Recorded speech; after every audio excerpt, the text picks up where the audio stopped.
ওহ, কি সুন্দর ইলিশ রান্না হয়েছে! কচি শাক দিয়ে ইলিশ, মজা করে খাচ্ছি। ওরে বাবারে, তুমি ছাড়া এই রান্না কে করতে পারবে গো বুবু হাসিনা? হ্যাঁ হ্যাঁ, তুমি আর পটাশ মেরো না গো, ঠিক আছে? এই যে তুমি চিল্লা হাল্লা করো না, চুপচাপ খেয়ে নাও। আরো পাবলিক আছে, শুনতে পারলে আমার শেষ হয়ে কিন্তু যাবে। হ্যাঁ হ্যাঁ, আমরা আপা, আমিও কিন্তু খবর পেয়েছি, আমাকেও একটু দিও ইলিশের এই যে চাটনি। ইলিশ দিয়ে কচু যে শাক রান্না, সে তো আমার পছন্দের।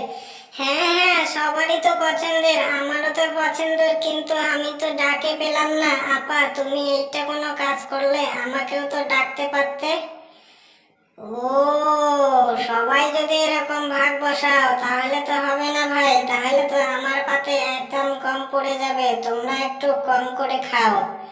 হ্যাঁ, তুমি তুমি কি, তোমাকে তো বললামই, তুমি এরকম করো না চেঁচামেচি, তাহলে তোমার ভাগে কম পড়ে যাবে, তুমি এখন বোঝো।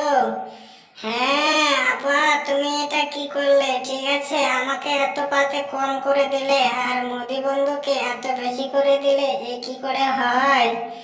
হ্যাঁ হ্যাঁ, আর আমি তো পেলামই না, ঠিক আছে? আমাকে তো একদিন স্পেশাল করে ডেকে কিন্তু খাওয়াতে হবে, আমি তো ইলিশের শুধু গন্ধই শুকে যাচ্ছি। আরে আরে, চুপ কর তোরা, ঠিক আছে? তোমাদেরকে তো খাওয়াতে পারবে, কিন্তু আমি তো আর সব সময় থাকি না ভাই, আমাকে তো একটু স্পেশাল করে খাওয়াবেই।